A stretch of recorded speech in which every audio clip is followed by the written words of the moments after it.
Auzubillahiminash-shaytanir-rajim. Bismillahir-rahmanir-rahim. Dear student, this one is the first weekly test. I am going to explain the questions. Before to explain the questions, remember one thing. कुछ students के जहन में होता है sir ये question topic से related नहीं है. रिमेंबर वन थिंग, आप एंट्री टेस्ट की प्रिपरेशन कर रहे हैं, कुछ लॉजिकल क्वेश्चंस भी होंगे जो आपके टॉपिक से रिलेटेड जरूर होते हैं. अगर इतना ही मैं आसान कर दूं कि जो आपके लेक्चर्स के दौरान एमसीक्यूज एक्सप्लेन किए जाएं वही अगर आपको टेस्ट में दिए जाएं तो टेस्ट का कोई मकसद नहीं रहता. So that's why some questions you have to go through along with me when I am explaining that one, and some questions were very simple. So that one is the initial stage.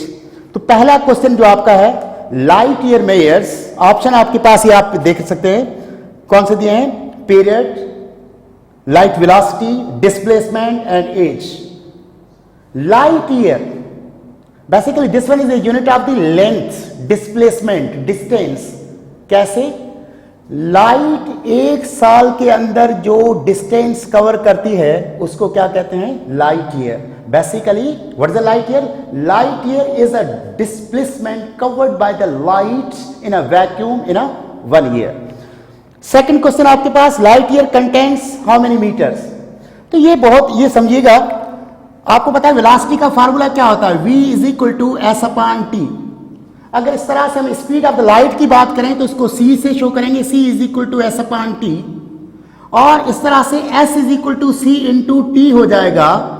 Dear students, आपको पता है कि c की value क्या है speed of light की, 3 into 10 power 8 metre पर second, और टाइम एक साल में कितने सेकंड होते हैं. तो ये 1 ईयर जो है बेसिकली इस तरह से 1 year is equal to 365.3 days, और एक डे में आवर्स कितने होते हैं, 24, और एक डे में, एक आवर में मिनट्स कितने होते हैं, 60, और इसी तरह से एक मिनट में 60 सेकंड होते हैं. तो टोटल जो है 1 ईयर में अगर आप देखें 1 ईयर में 3.154 इंटू 10 पावर 7 सेकेंड्स होते हैं.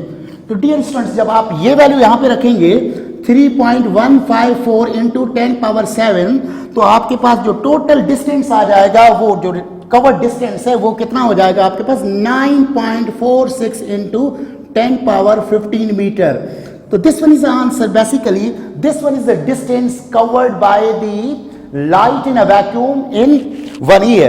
But when you talk about the distance in a meter, that would be the meter, but it may be given in a kilometer, then you have to go through this one. S is equal to 9.46 into 10 power 12 kilometre.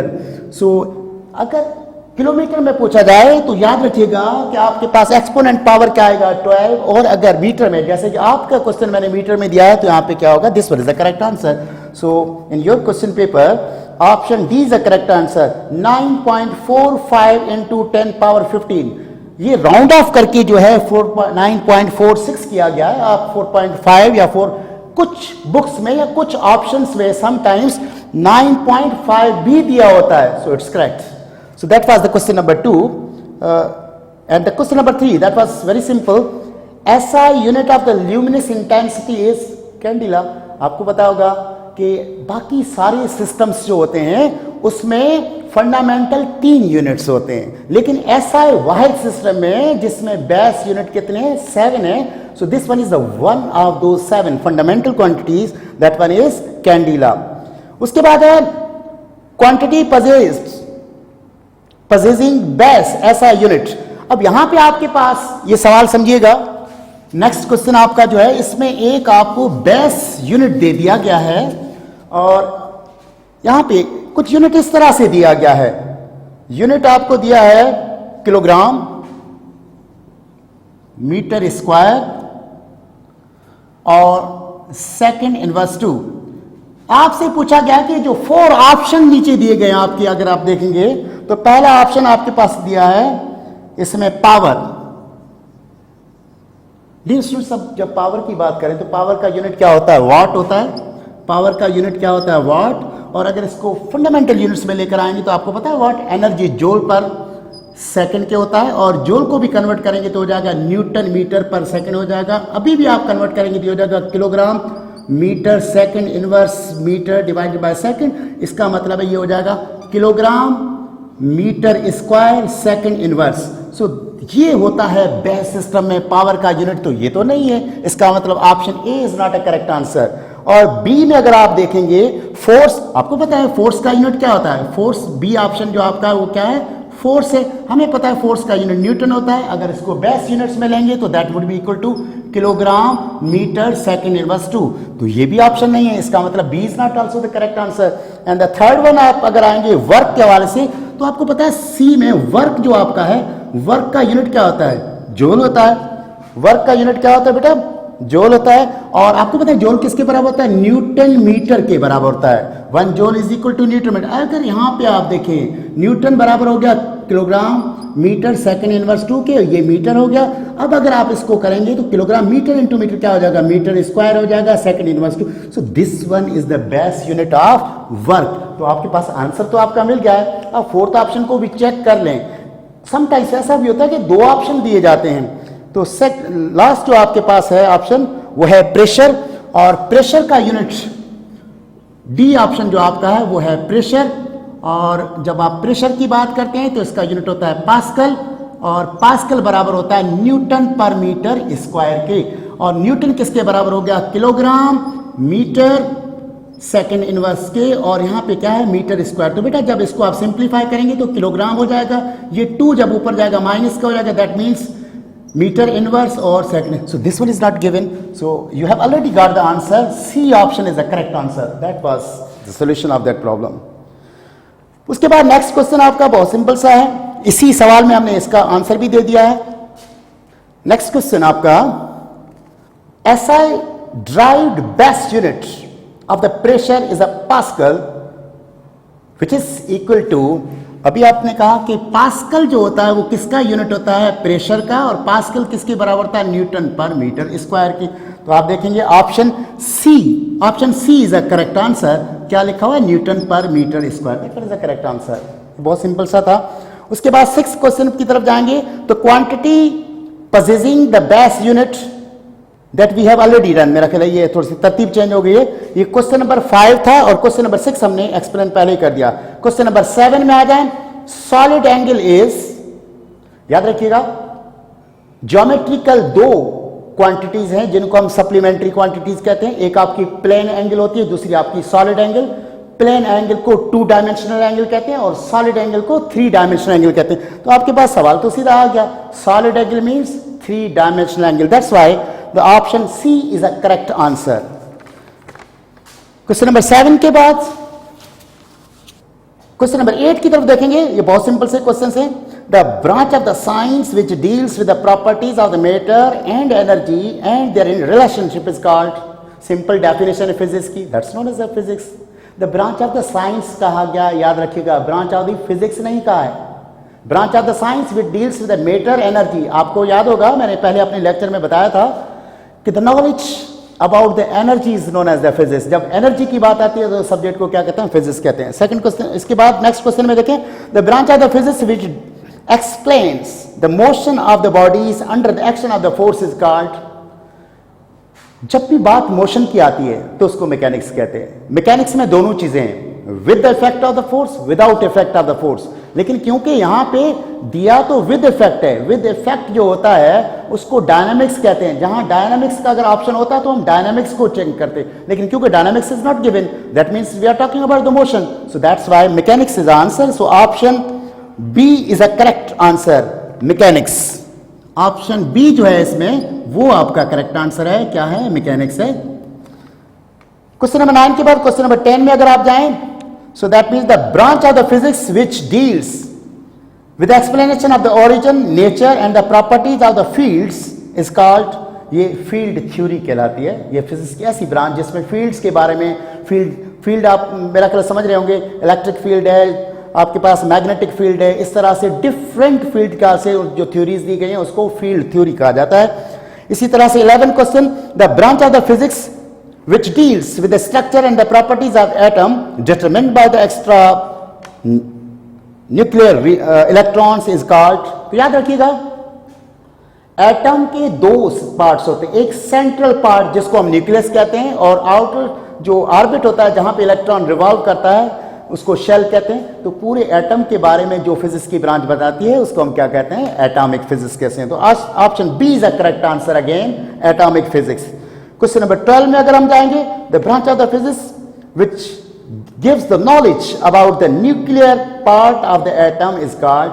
अब आप देखिए, अभी हमने जो atomic physics थी उसमें दोनों चीजें थी, यानी न्यूक्लियस भी था और जो इलेक्ट्रॉन रिवॉल्व कर रहा था उसके बारे में नॉलेज थी। और इसमें कह रहा है सिर्फ न्यूक्लियस के बारे में, नाम से ही जाहिर है न्यूक्लियर फिजिक्स। तो याद रखिएगा, फिजिक्स तो इतना आसान सब्जेक्ट है जो खुद से ही आंसर दे रहा होता है। देखिए न्यूक्लियस के बारे में nuclear physics, and then after that the branch of the physics which deals with the properties and the behavior of the elementary particles is called, इसको आप एलिमेंट्री पार्टिकल फिजिक्स भी कहते हैं, और एलिमेंट्री पार्टिकल फिजिक्स को high energy physics भी कहा जाता है। और मेरे सेकंड वीडियो जो लेक्चर था उसमें मैं ये बता चुका हूं ब्रांचेस के बारे में। तो आप याद रखिएगा, इसका मतलब है ऑप्शन ए भी करेक्ट है, ऑप्शन बी भी करेक्ट है। तो हम यकदम से जल्दबाजी नहीं करेंगे, ए को निशान लगा दें, हम ये भी जल्दबाजी नहीं करेंगे, बी को लगा दें। आगे देखें क्या है, सी में कह रहा है मॉलिक्यूलर फिजिक्स नहीं, और डी ऑप्शन में देखो क्या लिखा है, बोथ ए एंड बी, क्योंकि ए और बी दोनों ही करेक्ट थे। That's why option D is the correct answer. Question number 14 की तरफ हम जा रहे हैं। The branch of the physics which gives the knowledge about the ionic state of the matter is called. ये आयोनिक नहीं है, इसमें मिस्टेक है, आयोनाइज्ड स्टेट है। आयोनाइज्ड स्टेट को प्लाज्मा फिजिक्स कहते हैं। याद रखिए कि आयोनाइज्ड स्टेट होती क्या है। अभी आपने कहा कि एक एटम के दो पार्ट्स, सेंट्रल पार्ट को क्या कहते हैं, न्यूक्लियस कहते हैं, और जो इलेक्ट्रॉन रिवॉल्व कर रहा है अगर उसको रिमूव कर दिया जाए तो बाकी जो न्यूक्लियस बचेगा उसको हम बेयर न्यूक्लियस कहते हैं। याद रखिएगा, बेयर न्यूक्लियस के बारे में जो नॉलेज होती है, जिसको हम आयोनाइज्ड स्टेट भी कहते हैं, उसको हम क्या कहते हैं, plasma physics. So option is the plasma physics, option C is the correct answer. Question number 15 में अगर आप जाएंगे, the branch of the physics which deals with the study of the physical phenomena on the basis of the mathematical calculation is called. ये जो calculation पे depend करता है, that means this one is not the experimental values. तो ऐसी branch को हम क्या कहते हैं, थ्योरेटिकल फिजिक्स कहते हैं। थ्योरेटिकल फिजिक्स क्या होती है, जो सिर्फ अजम्पशंस पे डिपेंड करती है, जो सिर्फ ऑब्जर्वेशन पे डिपेंड करती है, और जब ये एक्सपेरिमेंटली प्रूव हो जाती है तो बाकी और ब्रांचेस की तरफ जाएंगे। That means the theoretical physics. उसके बाद क्वेश्चन नंबर 16 स्टूडेंट्स, अगर आप देखेंगे, the unit of the thermodynamic temperature is. देखें, टेम्परेचर के यूनिट तो डिग्री सेल्सियस भी है, फ़ारेनहाइट भी है, रैंकाइन भी है, केल्विन भी है। जो वर्ड थर्मोडायनेमिक कहा जाए तो उसका मतलब है आपके पास एब्सोल्यूट टेम्परेचर की हम बात करें तो उसका यूनिट क्या है, केल्विन है। Question number, option A is the correct answer, kelvin is the correct answer. Question number 17 में जाएं। In a scientific notation the number which one 0.001 can be written as. तो याद रखिएगा बेटा, स्टैंडर्ड फॉर्म में नंबर लिखने के लिए साइंटिफिक नोटेशन में इस पॉइंट, डेसिमल पॉइंट को हम यहां पे लेकर आएंगे। दैट मींस 1 into बेस 10 देंगे। कितने डिजिट्स गए, 1 2 3, तो यहां पे आप -3 लिखेंगे। मैं याद करने का एक तरीका स्टूडेंट्स को बताता हूं हमेशा कि यहां से जब आप पॉइंट शिफ्ट करते हैं तो इंग्लिश वे में जाते हैं, इसको मैं नेगेटिव कहता हूं, और उर्दू या सिंधी जो है हमारी पॉजिटिव लैंग्वेजेस है हमारे लिए, तो वो अगर इस तरह से लेकर आ जाएं, ऐसे लिखा हुआ हो, और मैं अगर इस पॉइंट को यहां पे लाना चाहूं तो देखो ये उर्दू के वे से लेकर आए तो पॉजिटिविटी की तरफ चले गए, यहां पे नेगेटिविटी। ये सिर्फ याद करने के लिए, असल में ऐसा नहीं है। तो अगर यहां पे लेकर आएंगे तो +4 हो जाएगा, इंग्लिश के वे में जाएंगे तो नेगेटिव हो जाएगा। Is it clear? So after that, so that means the option was B, option was the correct answer, 1 into 10 power -3। Question number 18 में जाएं। 1 पिको इज इक्वल टू, ये मैंने टेबुलेशन दे दी है आपको, आटो क्या होता है, पिको क्या होता है, फेम्टो क्या होता है, मिली क्या होता है, माइक्रो क्या होता है, मेगा क्या होता है, ये सारी मैंने एक टेबुलेशन आपकी शीट दे दी है। उसमें से यकीनन आपने गेट थ्रू किया होगा, आपने देखा होगा। कोई चीज जब भी मिस करेंगे तो आपके टेस्ट में आपके लिए प्रॉब्लम होंगी। जो चीजें हम अवेल करके दे रहे हैं सबसे पहले आप उनको पढ़ें, उसके बाद रेफरेंस बुक्स की तरफ जाएं। तो यहाँ पिको का मतलब होता है 10 power -12 को क्या कहते हैं, पिको कहते हैं। सो पिको को पी से शो करते हैं। जैसे सपोज करें मैं आपसे कहूं 1 पिको फेराड, तो उसका मतलब है 10 power -12 फेराड। इसी तरह से अगर मैं कहूं 1 पिको मीटर, तो इसका मतलब है 10 power -12 मीटर। तो याद रखिएगा, ये पिको, किलो, किलो का मतलब मास नहीं होता, किलो क्या है, 1000 को किलो कहा जाता है। So in a same way after that देखिए इसी से ही मिलता जुलता एक क्वेश्चन दिया है 19 क्वेश्चन अगर आप देखेंगे डियर स्टूडेंट क्वेश्चन नंबर 19 में देखें आपके पास दिया गया है 3 micro farad it will be equal to what. बेटा देखिए ये 3 तो अपनी जगह पे, इस माइक्रो का मतलब होता है 10 पावर -6, इस माइक्रो का मतलब भी क्या होता है 10 पावर -6, तो ये फेराड अपनी जगह पे इज इक्वल टू 3। ये हो जाएगा, आपको पता है ना पावर के साथ ऐड होता है multiplication, that would B -12 farad. तो आप यहाँ पे 3 रखेंगे, 10 पावर -12 अभी मैंने बताया था किसके बराबर था, पिको के, that's equal to 3 pico farad. So अगर ऑप्शंस की तरफ जाएंगे तो पहला ए ऑप्शन आपका क्या 3 पिको फेराड है, that one is the correct answer. उसके बाद क्वेश्चन नंबर 20 में आते हैं विच सब multiple has the least value. दोबारा से मैं आपसे कहूंगा टेबुलेशन में जाएंगे, सबसे लीस्ट वैल्यू ये जो सीक्वेंस दी गई इसमें ऑटो की है 10 पावर -15, तो आप उसमें जाके चेक कर सकते हैं। उसके बाद नेक्स्ट क्वेश्चन थोड़ा सा टेक्निकल है लेकिन मुश्किल हरगिज नहीं है, और याद रखिएगा जब भी किसी सब्जेक्ट को आप लफ्ज मुश्किल उसके लिए यूज करेंगे वो आपके लिए मुश्किल हो जाएगा। मुश्किल नहीं है, कुछ भी चीज नामुमकिन नहीं है, आपके सिर्फ एफर्ट्स की बात है। यहां पे मैंने लिखा है माइक्रो डिवाइडेड बाय मिली, बहुत ही सिंपल, माइक्रो 10 पावर -6, मिली 10 पावर -3, तो बेस सेम है, बेस 10 आ गया, -6 ये माइनस के 3 ऊपर जाके क्या हो गया प्लस का, that's equal to 10 power -3। So this one is the correct answer. Option में हम चेक करते हैं, option B is the correct answer of this 21 question. 22 में आ जाए, 22 क्वेश्चन जो है आपका डियर स्टूडेंट्स, अगर क्वेश्चन 22 की तरफ जाएंगे, ये भी बहुत ही सिंपल सा क्वेश्चन है, इतना कोई मुश्किल नहीं है। और इस क्वेश्चन में question 22 electric charge in terms of the base unit. आपको पता है इलेक्ट्रिक करंट का फार्मूला होता है Q/T। So charge Q is equal to I into T, तो करंट का बेस यूनिट क्या है एम्पियर, टाइम का क्या है second, so ampere second is the correct answer. So मेरा ख्याल है इसका ऑप्शन नंबर सी AS जो लिखा हुआ है, AS एज नहीं लिखा हुआ है, A for ampere, S for second, so ampere second is the correct option for the charge. 23 पे चले जाएं, इन अ साइंटिफिक नोटेशन इस तरह से कुछ लिखा हुआ है बेटा, 1 2 3 4 0 डॉट देकर इस तरह से, बिल्कुल वही अभी हमने कहा था। अगर यहाँ पे पॉइंट लेकर आएंगे तो इसका साइंटिफिक मेथड क्या हो जाएगा, 1 × 10 पावर 1 2 3 4। अभी मैंने कहा था उर्दू की तरफ जाएंगे तो पावर 4 कितनी है, आ रही है 0, डेसिमल पॉइंट यहाँ से यहाँ पे शिफ्ट किया, बीच में डिजिट्स कितनी है 1 2 3 4, that would be the 4, that's answer. So उसके बाद आप जो है नेक्स्ट क्वेश्चन 24 में जाएं, रेडियन इज द ऐसा unit for measuring plane angle. मैंने अभी बताया था स्टेरेडियन किसका है, सॉलिड एंगल का, रेडियन किसका है, प्लेन एंगल का। मैं यकीनन जल्दी जल्दी बोल रहा हूं लेकिन आप इसको अगर लेक्चर को स्लोली सुनेंगे और उस पर सोचेंगे तो इंशाल्लाह आप कभी भी ये भूल नहीं सकते। पहला चैप्टर बेसिकली आपका इंफॉर्मेटिव चैप्टर है जिसमें इंफॉर्मेशन बहुत ज्यादा है, पूरे 20 चैप्टर की इंफॉर्मेशन एक ही जगह से आपको पिक करनी होती है, इसलिए थोड़ा सा ये मुश्किल नहीं है, मैं मुश्किल तो नहीं कहूँगा, ज़रूरत है कि आप इस पर थोड़ा सा सोचें, ध्यान दें। और after that 25 question 1 pascal is equal to base unit में 1 पास्कल। ये देखें थोड़ा सा रिपीटेशन की तरह ऐसे लग रहा है कि जैसे रिपीट हुआ है, लेकिन इसमें थोड़ा सा फर्क जरूर है। 1 पास्कल किसके बराबर था, न्यूटन/मीटर स्क्वायर के, और अगर न्यूटन की जगह पे रखेंगे तो न्यूटन किसके बराबर था, किलोग्राम मीटर सेकंड इनवर्स 2 के, डिवाइडेड बाय क्या था, मीटर स्क्वायर। तो अगर आप ले जाएं ये किलोग्राम हो गया, ये मीटर यहाँ 1 था, ये पावर 2 माइनस का हो जाएगा, means m inverse and s inverse 2, so that one is the correct answer. अब आप ये अगर आंसर इसमें चेक करेंगे तो ऑप्शन आपका दिया गया है option B, yes option B is the correct answer. 26 question की तरफ अगर हम जाएं स्टूडेंट सब, question 26 in SI system which of the following is the base quantity. 4 quantities physical quantities दी गई हैं, आपने इसमें बताना है कौन सी बेस क्वांटिटी है। Force you know that's one is the derived quantity, torque is also a derived quantity, velocity is also a derived quantity, but the mass is a fundamental quantity. So after that option C is the correct answer, that means 26 का option C जो mass है ये correct answer है। 27 में जाएं, time taken by the light to reach from sun to the earth is, ये calculated value है, light सन से जमीन तक पहुंचने में 8 मिनट और 20 सेकंड लेती है। Remember one thing, the light needs 8 minutes and 20 seconds to reach from earth to the ground, to the earth, from sun to the earth. So that was the option D.